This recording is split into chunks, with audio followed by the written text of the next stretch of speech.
రాజ్యానికి శరీరధారియే మరణాన్ని పొందినాడు.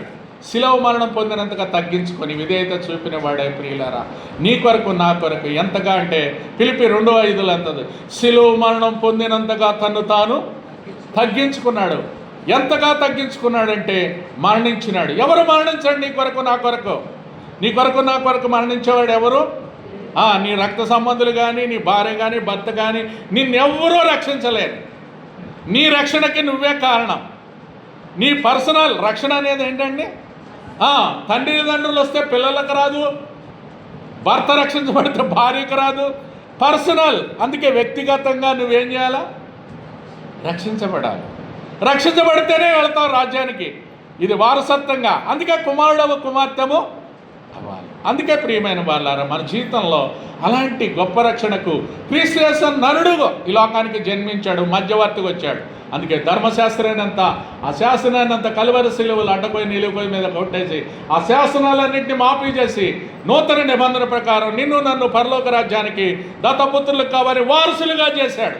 ఆ వారసత్వాన్ని పొందినావా? మరి ఆ కుమారత్వంలోకి వచ్చావా నువ్వు నేను? అందుకే గలతీ 6:4 చూడండి, వారసులం అన్నాడు.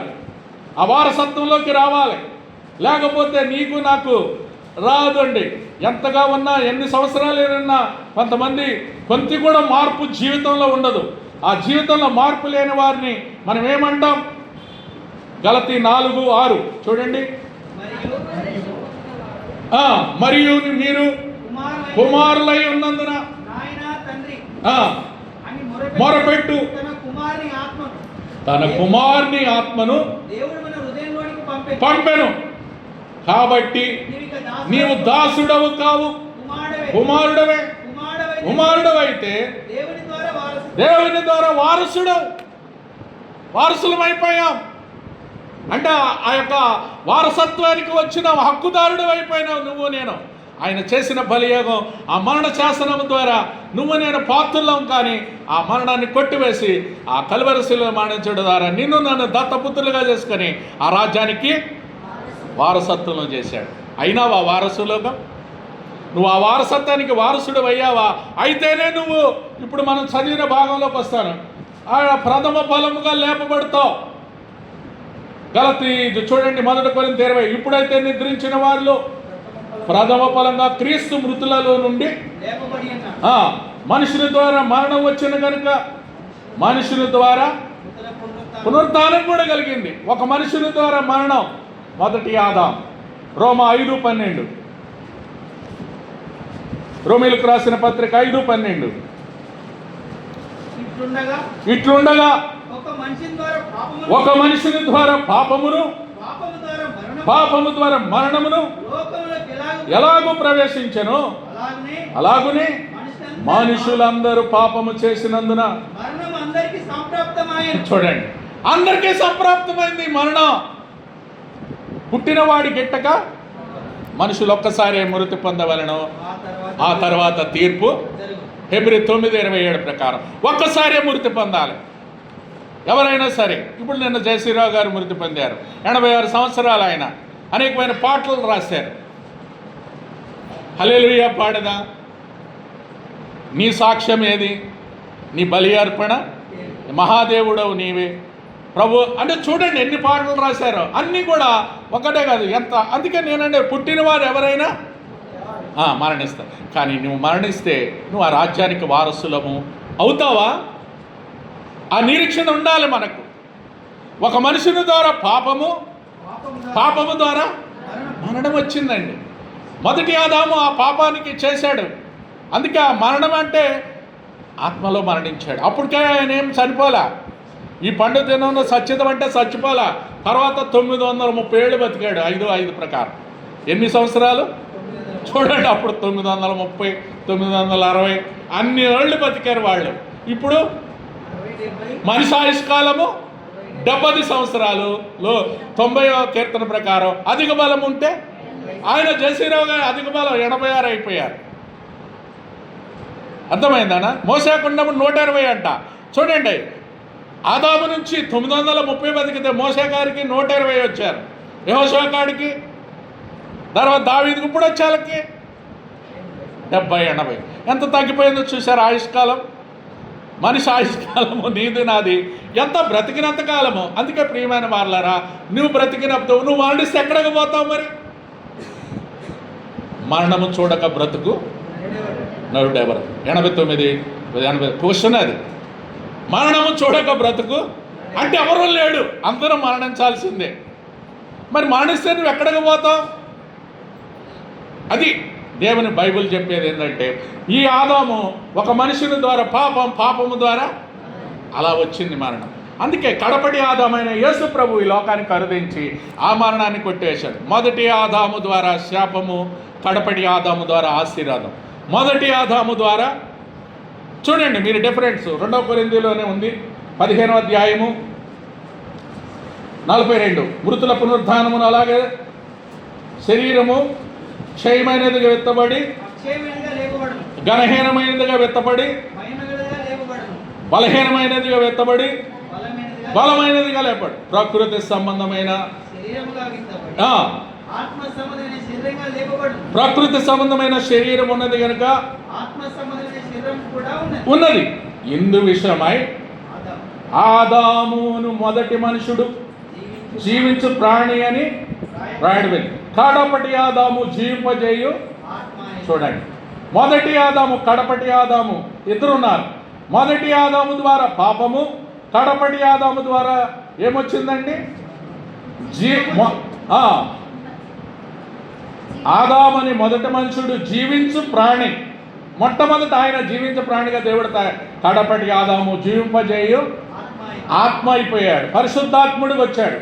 ఆత్మ సంబంధమైనదే మొదట కలిగినది కాదు, కానీ ప్రకృతి సంబంధమైనదే మొదట, తర్వాత ఆత్మ సంబంధమైనది వచ్చింది.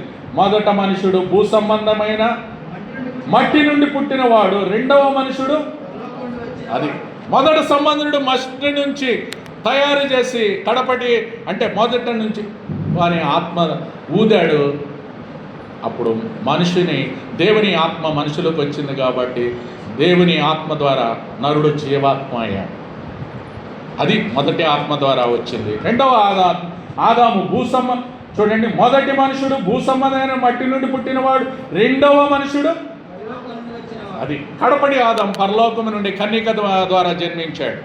ఆయనకు మానవ శరీరము ఆకారముగా శరీరాకారంగా పుట్టి ఈ లోకానికి కరుదించాడు. కాబట్టి అందుకే ఆయనకు ఆశ్చర్యకరుడు, ఆలోచనకర్త, బలవంతుడగు దేవుడు, నిత్యుడగు తండ్రి, సమాధానకర్త, అధిపతి అని అతనికి పేరు పెట్టారు. యెషయా 9:6 ప్రకారం మట్టి నుండి పుట్టినవాడు. చూడండి 48, మట్టి నుండి పుట్టినవాడు ఎట్టివాడు? మట్టి నుండి పుట్టినవారు పరలోక సంబంధి ఎట్టివాడు? చూడండి, ఇవన్నీ డిఫరెన్సెస్. మరియు మనం మట్టి నుండి పుట్టిన వారి పోలికను ధరించిన ప్రకారం పరలోక సంబంధి పోలికయు. కాబట్టి నువ్వు పరలోక సంబంధాలు దర్శించాలి. ఎవరు దర్శిస్తారంటే పరిశుద్ధాత్మను, ఆ వారసత్వాన్ని కలిగిన వారు మాత్రమే అలాంటి పరిశుద్ధాత్మను పొందుతారు. అందుకే నువ్వు నిద్రించిన వారిలో మరి మొదటి ఫలంగా నువ్వు లేపబడితే చూడండి, మనుషుల ద్వారా వచ్చిన కనుక మనుషుల ద్వారానే మృతుల పునరుద్ధానమును జీవమును నేనే. నా యందు విశ్వాసం ఉంచిన వాడు చనిపోయినను బ్రతుకును, బ్రతికి నా యందు విశ్వాసం ఉంచిన వాడు అన్నాడు మరణం లేదు. అది యోహాను సువార్త 11:24-25 ప్రకారం పునరుద్ధానం, రిజరక్షన్ అనుభవం. క్రైస్తవ జీవితం పునరుద్ధానం లేకపోతే లేదండి. అందరు సమాధులు ఎముకలతో నిండిపోయి ఉన్నాయి, యేసయ్య సమాధి ఒక్కటే అందుకే లెగిసినాడు. ఆ పునరుద్ధానం అనుభవం. అందుకే ఒక ఫ్రాంక్ మారిసన్ అని ఒక అతను యేసయ్యలో తప్పులు పట్టుకోవాలని బైబిల్లో చదవడం మొదలుపెట్టాడంట. చదవడం మొదలుపెట్టి ఆయన సరిపోలేదు, నేను ఎట్ట నిరూపించాలని మొదలుపెట్టి ఆదికాండం నుండి చదువుకుంటూ వచ్చాడు. నూతన నిబంధనకు వచ్చిన తర్వాత చదువుతుంటే ఆ పునరుద్ధాన అనుభవం కలిగి ఇది నిజమని తేలింది ఆయన. ఫ్రాంక్ మారిసన్ అని అప్పుడు రాశాడు, మరణము నుండి అంటే సమాధి నుండి ఆ రాయి దొర్లింపబడ్డదని. ఆయన పునరుద్ధానాన్ని గురించి సాక్ష్యం ఇచ్చాడు. తప్పులు పట్టుకోవాలని రాసిన వ్యక్తి తర్వాత ఏం చేశాడు? ఆయనే మారు మనసు పొంది పునరుద్ధానానికి. అందుకే పునరుద్ధానం లేకపోతే సాక్ష్యము, పునరుద్ధానము లేపబడకపోతే మన విశ్వాసం కూడా అందుకే వ్యర్థం అంటాడు ఇక్కడ. క్రీస్తు 12వ వచనం చూడండి. క్రీస్తు మృతులోని లేపడి ప్రకటించుండగా ఆ, మీలో కొందరు మృతుల పునరుత్థానం ఎట్లు చెప్పుదురు?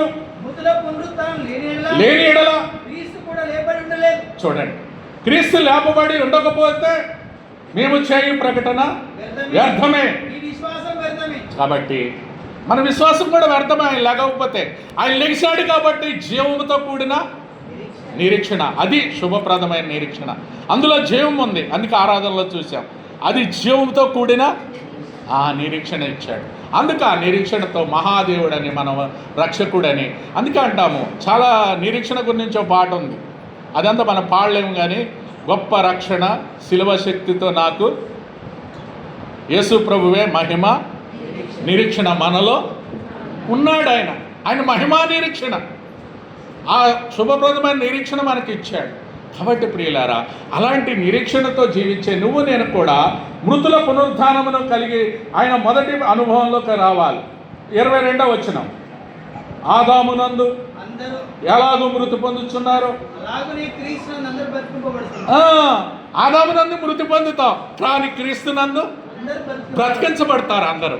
ఎవరైతే వారసత్వంగా ఉన్నారో విశ్వసించారో వారు మాత్రమే బ్రతికింటారు. అందరూ బ్రతికింపబడి రారు. ఇప్పుడు సముద్రంలో చేపలన్నీ ఉన్నాయండి, లెక్క. ఇప్పుడు సముద్రంలో చేపలు అనేకమైన ఉన్నాయక్క, అన్నీ లెక్క వస్తాయా? ఏది లెక్క? గంపలోకి వచ్చిందో లెక్క. నువ్వు గంపలోకి వచ్చిన చేప లెక్క ఉంటుంది. నువ్వు రక్షించబడితేనే నువ్వు లెక్క. కానీ నీకు పునరుద్ధాన అనుభవం, ఆ పునరుద్ధాన అనుభవం నువ్వు లేకపోతే లోకంలో లాగా అందరిలో జీవిస్తున్నావు. యథా తదా తదా ప్రజ. లోకంలో నీకు తేడా ఏముంది? మరి లోకంలో తేడా లేనప్పుడు మృతుల పునరుద్ధానానికి నువ్వు ఎట్టా గురవుతావు? తేడా లేకపోతే ఎవరు? తేడా ఉండాలి, మార్పు అనేది రావాలి. మార్పు లేని జీవితము రూపాంతరం అన్నారు. రూపాంతరం అంటే సీతకొక సిలుక, గొంగళ పురుగు సీతకొక సిలుక అయిందంట రూపాంతరం చెందితే. అది ఒక 7 దశలు ఉంటాయి దానికి. ఏనా? మరి నీ రూపం మన రూపంలో కూడా ఏ దశలో ఉన్నావు నువ్వు? గొంగళ పురుగుగా ఉంటే ఆ రాజ్యానికి వారసులము, సీతకొక సిలుకగా మారాల, రూపాంతరం చెందాలి. రూపాంతరం చెందాలంటే యేసు ప్రభు రాజ్యానికి వారసులము కావాలి ప్రియులారా. అందుకే ఆదామునందరూ ఎలాగ మృతి పొందుతున్నారు? అందరూ క్రీస్తునందు బ్రతికింపబడుదురు. 23 అందరం చదువుదాం. ప్రతివాడును తన తన వరుసలోనే ప్రథమ ఫలము, తరువాత క్రీస్తు వచ్చినప్పుడు. క్రీస్తు వచ్చినప్పుడు అంటే ఆగమనం, రెండవ రాకడ. ఆయన వచ్చినప్పుడు ఆయన యందు ఉండవారందరూ వరుస ప్రకారం. ఎవరు వరుస? మత్తయి సువార్త 27 మొట్టమొదట్లో వేసేది ఎవరి ఇళ్ళు? వరుసలు ఉన్నాయి. ఈ వరుస ప్రకారం నువ్వు బ్రతికింపబడాలి. మత్తయి 27:50.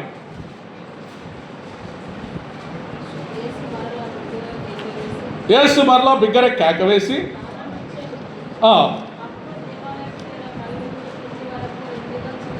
చినిగెను, భూమి వణికెను. చూడండి, అప్పుడు ఆయన మరణించినప్పుడు ఆ కల్వరి శిలువలో 4వ మాట పలికి 46 నుంచి పలికిన బట్టే, ఆ పలికిన తర్వాత చూడండి, అందరూ ఏలియాను పిలుస్తున్నారేమో అనుకున్నారు. యేసు మరలా బిగ్గరగా ప్రాణము విడిచెను. 50వ వచనం.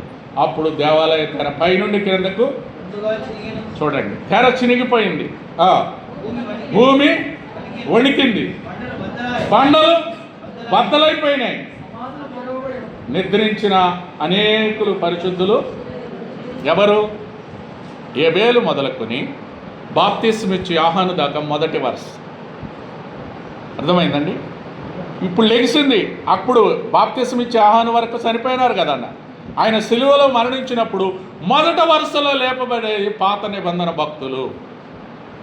మొదటి నిబంధనలు ఎవరు లేస్తారు? మొదటి వరుసలో పాత నిబంధనలు ఎవరైతే చనిపోయినారో వాళ్ళు లెగిశారు. లేచి పరదేశంలోకి వెళ్ళారు. ఎఫెసీ 4:8 ఆయన పాతాళానికి వెళ్ళి ఏం చేశారు? అమ్మా శరణు చెరగా తీసుకొని వెళ్ళి అక్కడున్న ఆ ఆత్మలను అప్పగించాడు. అంటే చూడండి, మొట్టమొదట్లో ఇచ్చింది మొదటి వరుస. రెండో వరుస దశలోనీయులకు రాసిన పత్రిక 4:16. రెండో వరుసలో చూడండి, ఆర్భాటముతోను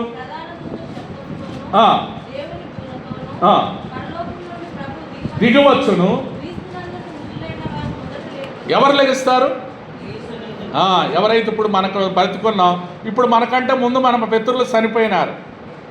ఇప్పుడు చనిపోయిన వారు ఎవరైనా కావచ్చు. భక్త్ సింగ్ గారు, ఇప్పుడు నేను జయశ్రీరావు గారు, మనకంటే ముందు చనిపోయిన భక్తులు ఉన్నారు కదా, వారు మనకంటే ముందు మన తల్లిదండ్రులు రక్షణ పొంది ఉంటే, ఎవరైనా క్రీస్తునందుంటే మొదటి వరుసలో వాళ్ళు అది మూడో వరుస. ప్రథమ ఫలము క్రీస్తు, మొట్టమొదటి లెగిసింది ఆయనే, మొదటి వరుస. రెండో వరుస పాత నిబంధన భక్తులు. మూడోది ఇప్పుడు ఎవరైతే మనకంటే ముందు మరణించినారో వారు మూడో వరుస. నాలుగో వరుస చూడండి, ఆ మీదట సజీలమై నిలిచిండు మనము వారితో కూడా ఏకముగా ప్రభువుని ఎదుర్కొనుటకు మేఘముల మీద ఉందుము. కాబట్టి నాలుగో వరుస మనము ఇప్పుడు వచ్చారండి కాగానంలో సజీవులమైన మనము కూడా రెప్పపాట్లో మార్పు చెందుతాం. మహిమ శరీరాలతో మహిమ ఆకాశంలో మధ్యాకాశానికి వెళ్ళిపోతాం. అది నాలుగో వరుస. అంటే సజీవుల మనము మార్పు చెందేది నాలుగో వరుస. నువ్వు నేను కూడా మొదటి గ్రూపులో నన్ను ఉండాలా, ఇందులో రెండో గ్రూపులో నన్ను ఉండాలి. మృతులయ్యాన్నా యేసుని అంగీకరించిన వారు లెగుస్తారు. రెండోది, ఇప్పుడు సజీవులమైన నువ్వు నేను వారసులమైతేనే లేపబడతాం, లేకపోతే అది కాదు. అందుకే ఈ వరుసలో వారి వారి వరుస ప్రకారం లేపబడతారు. అర్థమైందా వరుసలు? రెండోది చూడండి, ఐదో వరుస ప్రకటన గ్రంథం 24.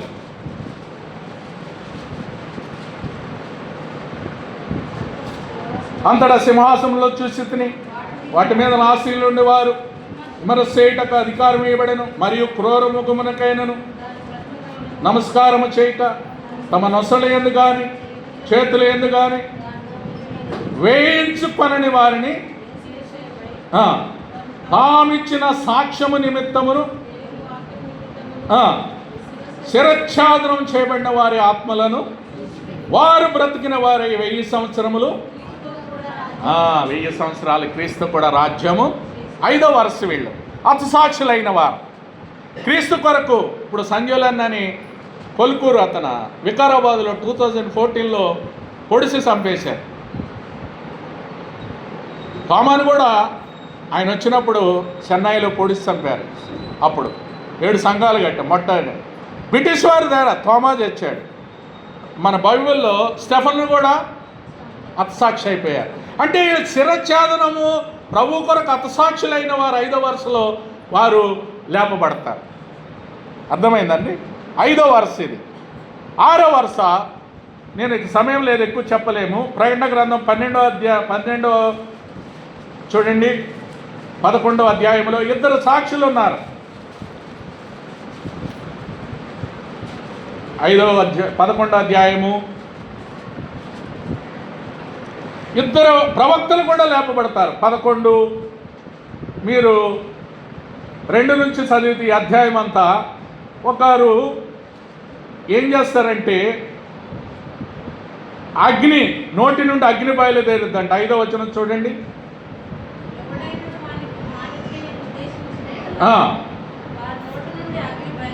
బయలుదేరలి దహించి వేయను గనక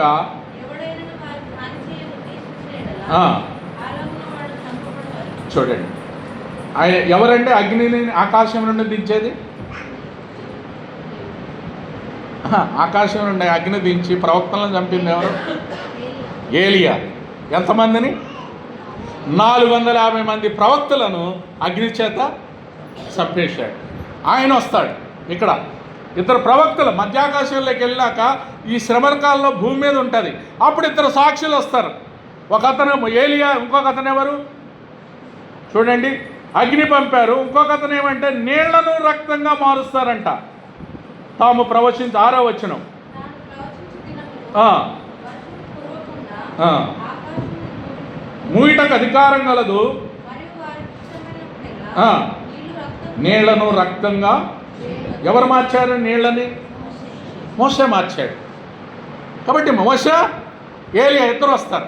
ఇద్దరు వచ్చి వరుసలో మీరు చూడండి 10వ వచనం. ఈ ఇద్దరు ప్రవక్తలు భూనివాసులను బాధించినందున భూనివాసులు వారి గతిని చూసి సంతోషించచ్చు ఉత్సాహాలు, ఒకనొకటి కట్నాలు 3 దినములైన పిమ్మట దేవుని యొక్క జీవాత్మ వచ్చి వారిలో కనుక వారి పాదములు ఉని నిలిచిరి, వారిని చూసిన వారికి మిగులు. అప్పుడు ఇక్కడికి ఎక్కిరండి అని పరలోకం నుండి గొప్ప స్వరము తమతో చెప్పిన వాటి విని మేఘాలైన పరలోకమునకు ఆరోహణమైన వారు పోచుండగా వారి శత్రువులు వారిని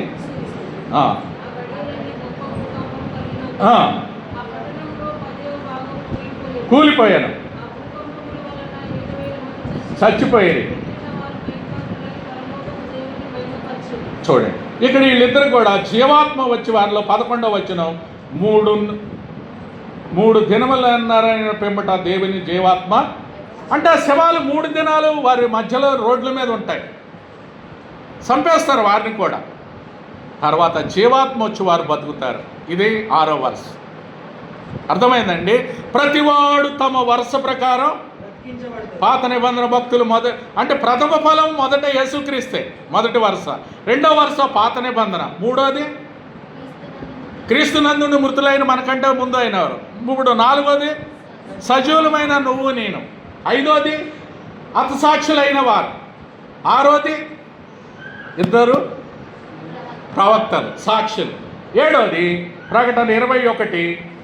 ఇది ధవళ సింహాసనం తీర్పు. ఇక్కడ ఈ వరుస 7వదిగా బ్రతికించబడతారు ప్రియులారా. 11వ వచనం. మరియు ధవళమైన మహాసింహాసనము దాని యందు ఆసీనుడైన ఒకనిని భూమి ఆకాశంలో ఆయన సముఖము నుండి వాటికి నిలువ చోటు మరియు గొప్పవారేమి కొద్దివారేమి మృతులైన వారందరూ ఆ సింహాసనం ఎదుట నిలబడి ఉండుట. మృతులైన వారందరూ అక్కడికి వచ్చారు ఆ సింహాసనము నుండి. అప్పుడు గ్రంథములు ఇప్పబడెను, జీవ గ్రంథం అని వేరొక గ్రంథం ఇప్పబడెను. ఆ గ్రంథమందు వ్రాయబడి ఉన్న వాటి ప్రకారం తమ క్రియల చొప్పున మృతులు సముద్రంలో ఉన్న తమ మృతులను, మరణము పాతాళ లోకమున వాటి వశమున ఉన్న మృతులను, వారిలో ప్రతివాడు తన క్రియల చొప్పున తీర్పు. చూడండి, మరణమును మృతుల అగ్నిగుండంలో పడిపోయిన అగ్నిగుండము యవన పేరైనను జీవ గ్రంథమందు వ్రాయబడినట్టు కనబడిన వాడు అగ్నిగుండములో. ఇది ధవళ సింహాసనం తీర్పు 7వ వరుస. ఇందులో అవిశ్వాసులే ఉంటారు, విశ్వాసులు అందులో. విశ్వాసులకు సంగమెత్తబడి పైకి వెళ్ళిపోయారు, విడవబడతారు. అందుకే నీ పేరు మరి జీవగ్రంథంలో ఉందా? ఈ ధవళ సింహాసనం తీర్పులో ఎవరి పేరైనా నా జీవగ్రంథంలో లేకపోతే వాడు విడవబడతాడు. ఎత్తబడిదేవా లేక రాజులుగా. అందుకే రాజులకు రాజు అయిన యేసు ప్రభు రానై ఉన్నాడు. ఆగమనము ఆయన వచ్చేటప్పుడు నువ్వు ఎత్తబడతావా, నువ్వే తీర్మానం చేసుకోవాలి ఏ వరుసలో ఉన్నావు. అర్థమైందండి? బలలో మనం పాలు పొందుతాం. ఈ పొందక ముందు నువ్వే వరుసలో ఉన్న ఒక్కసారి మనలో మనము పరీక్షించుకుందాం. రండి, మోకాళ్ళ మీదకి వస్తాం, బలలో పరీక్షించుకొని పాలు పొందుదాం ప్రియులారా. కాబట్టి చాలా గంభీరమైన సమయం.